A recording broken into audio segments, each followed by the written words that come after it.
The operational situation remains difficult, with the enemy conducting offensive actions along virtually the entire line of contact.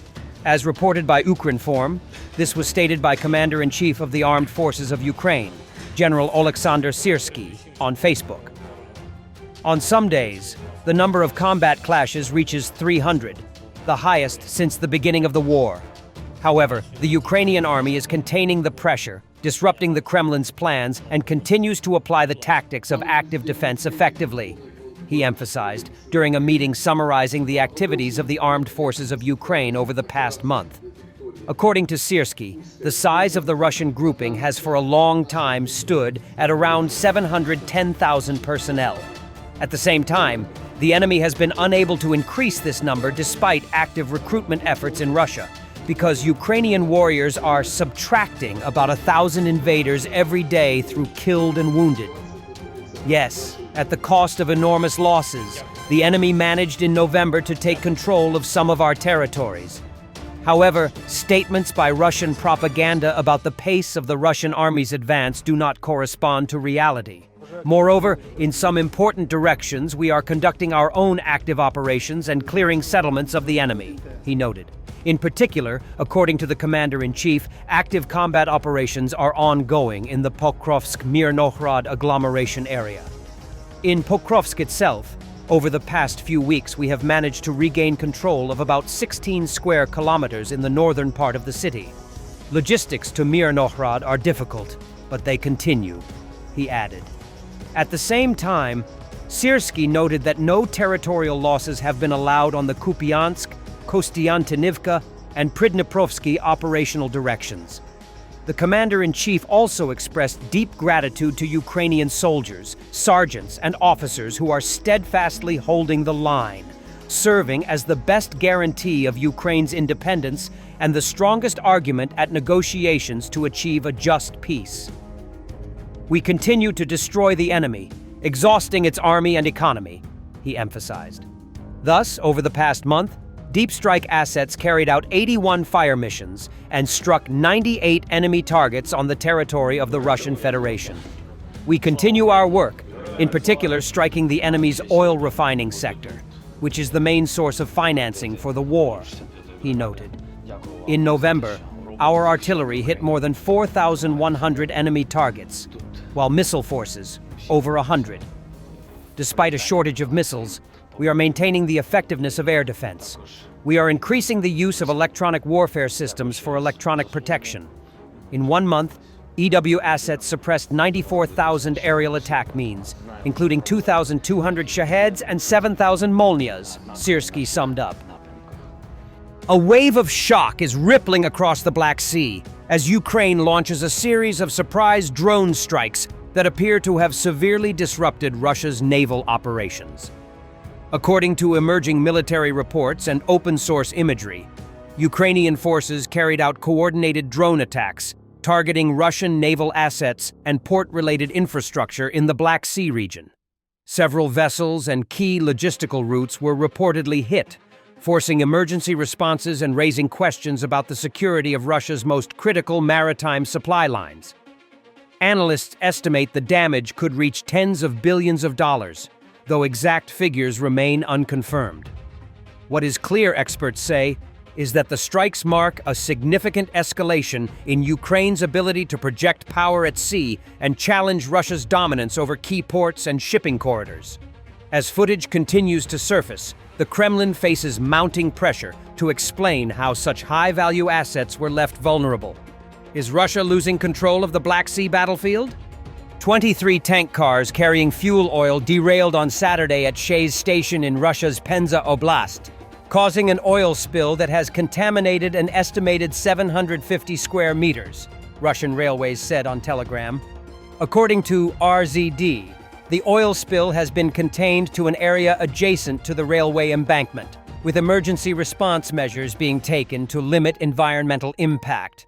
Specialists from RZD's environmental laboratory, together with experts from the emergency response organization Ecospas, have been dispatched to the site to assess and address the contamination, the company said. RZD added that service at Syrskyi station has been suspended. Earlier reports said the derailment occurred when a shunting locomotive collided with a freight train. No casualties were reported. The Federal Passenger Company, a RZD subsidiary, said the accident has delayed 6 passenger trains in Penza. Russian authorities are not disclosing the cause of the incident. We know what happened, but we are not saying. Schmucks. Footage shows downed Shahed drone ricocheting off water in Odessa region during today's attack.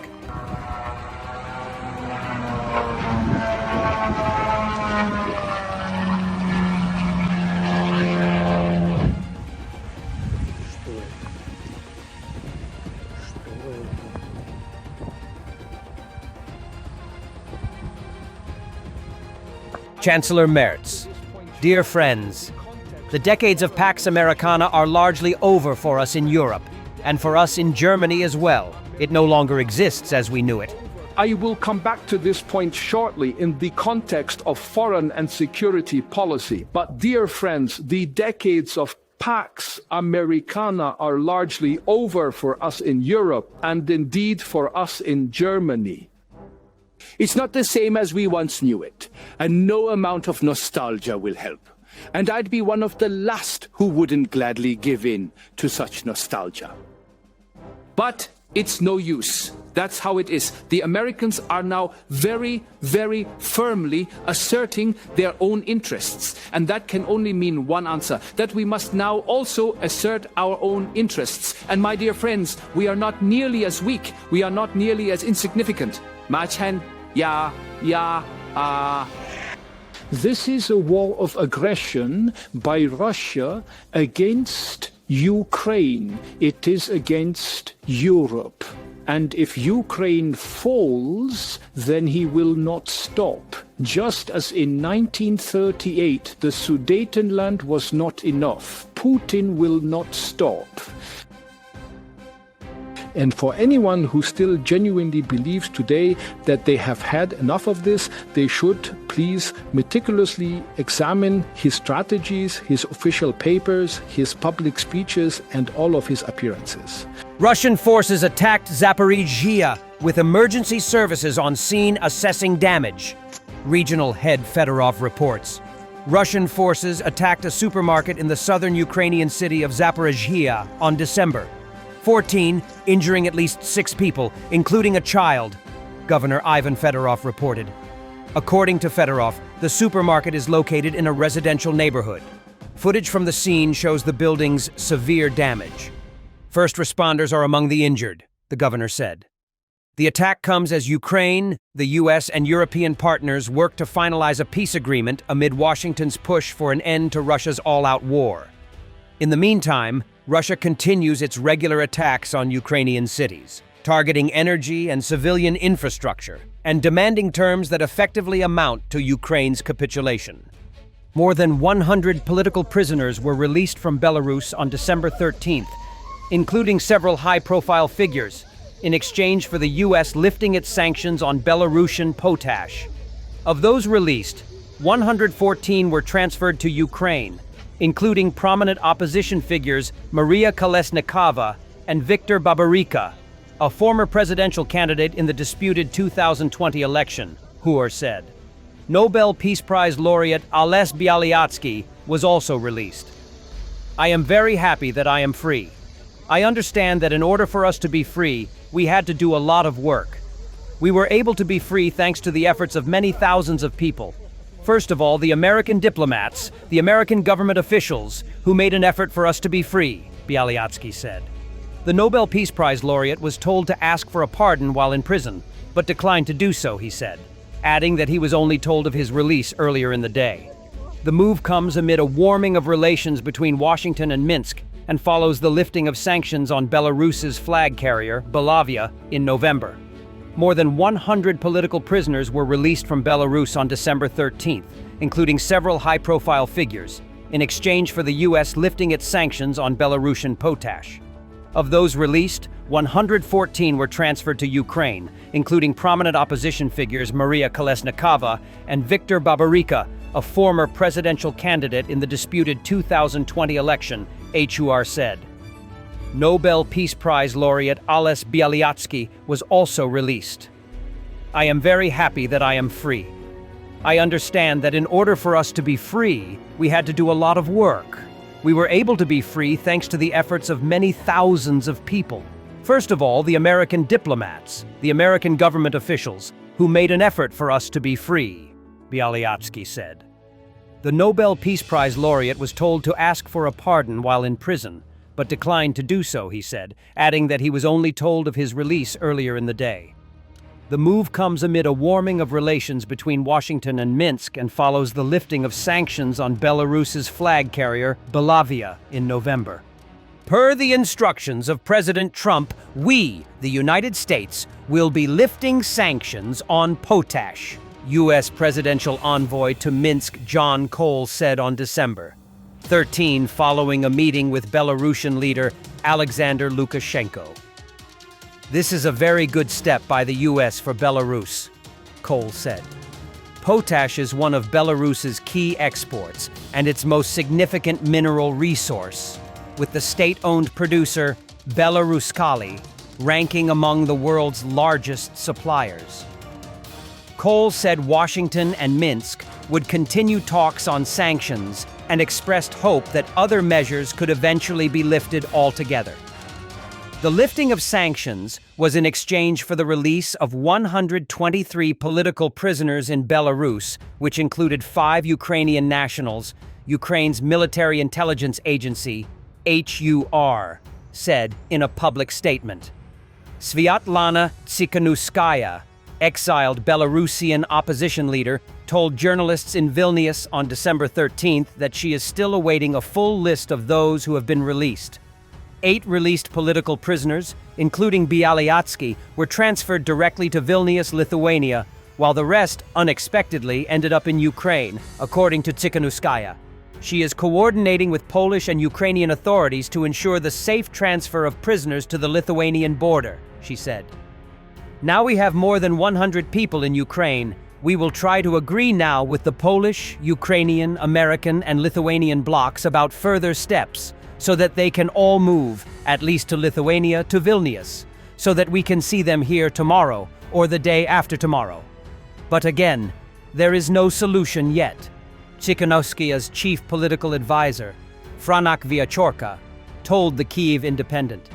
The released prisoners were taken to Ukraine at the very last moment, despite initial plans for all to arrive in Lithuania in Minsk's attempt to harm people, he said, adding that Kyiv was not expecting the arrival of the released prisoners, but that they are now secured and they are being treated in Ukraine. Tatyana Komich, the sister of Kolesnikova, said she had spoken with her and that Kolesnikova appeared well and was now free. A Kyiv independent journalist reported on the ground. Komich added that lifting sanctions on Belarusian potash in exchange for the release of political prisoners was a fair price. Veteran politician Pavel Severinets, political analyst Alexander Feduta, and journalist Marina Zolotova are among the Belarusian citizens freed from captivity, according to a full list of names released by the Ukrainian government project I Want to Live.